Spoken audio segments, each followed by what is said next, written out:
Ya, selamat siang semuanya. Assalamualaikum warahmatullahi wabarakatuh. Kita lanjut ya ke formulir screening gizi untuk usia lanjut. Tadi di apa namanya untuk formulirnya dewasa juga ada yang bisa digunakan untuk usia lanjut ya. Tapi memang harus skornya ditambahin 1 ya. Tadi untuk NRS tadi skornya harus ditambahin 1 poin kayak gitu. Nah, yang pertama itu adalah formulir Nutrition Risk Index atau NRI. Jadi digunakan ya untuk mengidentifikasi masalah gizi pada usia lanjut. Ada masalah atau tidak nih ya. Nah, metode screening gizi ini dengan menggunakan form NRI yang berhubungan dengan indikator klinis dan biokimia.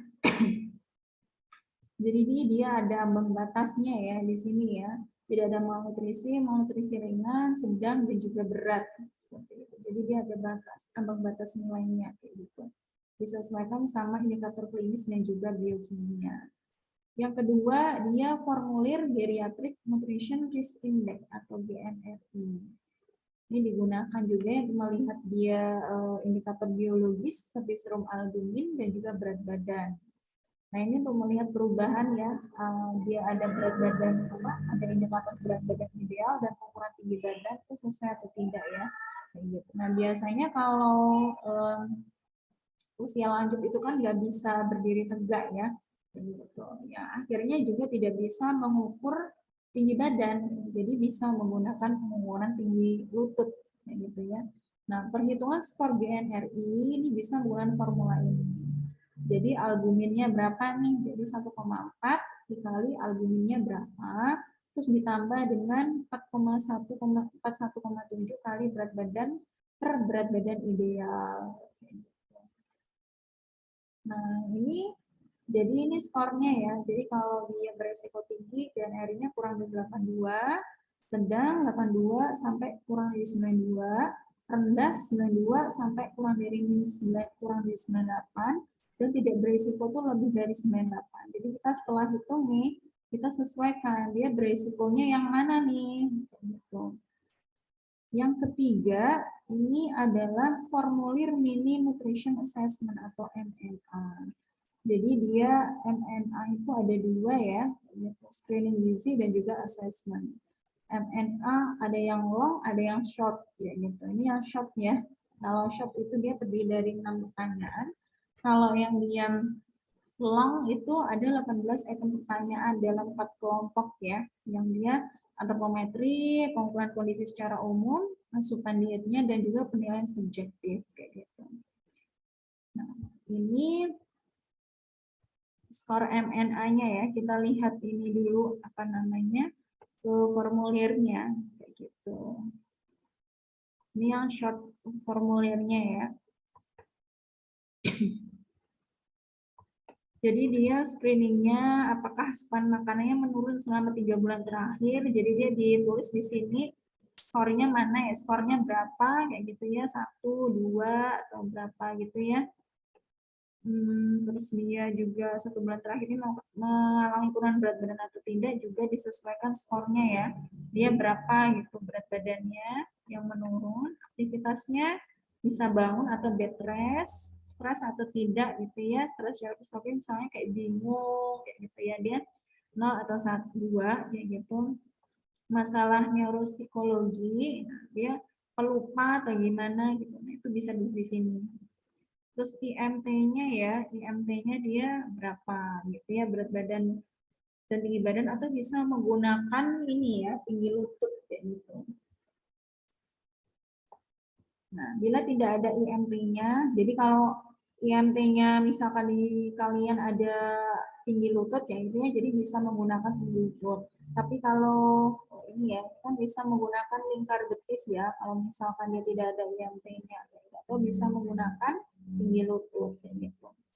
Jadi ini skor screeningnya, jadi maksimal 14 poin ya. Jadi di total screening total poinnya, kalau dia normal tidak beresiko tuh 12 sampai 14, status gizi kurang tuh 0 sampai 7 kayak gitu.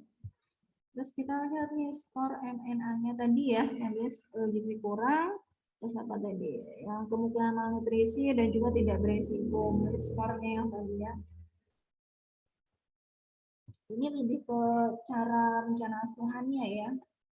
Kalau dia skor gizinya normal, berarti di sini setelah keadaan atau penyakit akut 1 tahun sekali pada komunitas langsung tinggal di rumah, jadi penapisan ulangnya atau monitoringnya ya, itu bagaimana.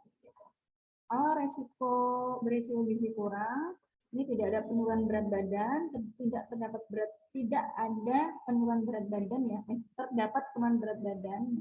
Jadi kalau ada penurunan berat badan, balik ya, kalau tidak ada penurunan berat badan itu harus dimonitoring berat badannya dan juga dimonitoring ulang juga atau screening ulang setiap 3 bulan gitu. Kalau dia ada penurunan berat badan, jadi ada intervensi gizinya ya, jadi diberikan perbaikan diet dan juga suplementasi secara oral ya, 400 kilokalori per hari, monitoring berat badan dan juga pemeriksaan nutrisi lebih lanjut.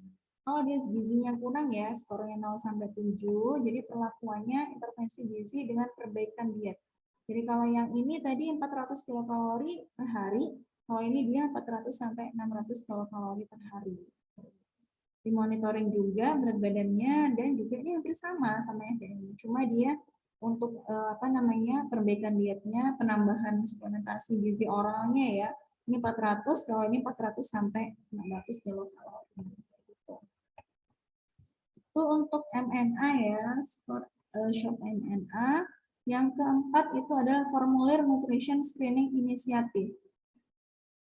Nah, NSI ya, jadi dia mengidentifikasi beberapa faktor resiko malnutrisi seperti ketidaksesuaian asupan, kemiskinan, isolasi sosial, itu kemandirian, ketidakmampuan, kondisi penyakit akut, kronis, dan pengobatan kronis yang digabung menjadi daftar faktor risiko yang disingkat determin.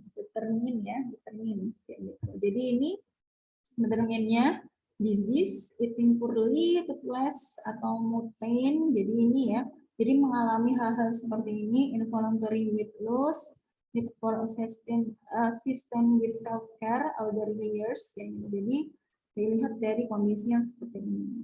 Nah, ini formulirnya. Jadi kalau iya 2 kayak gitu ya. Nah, jadi kalau dia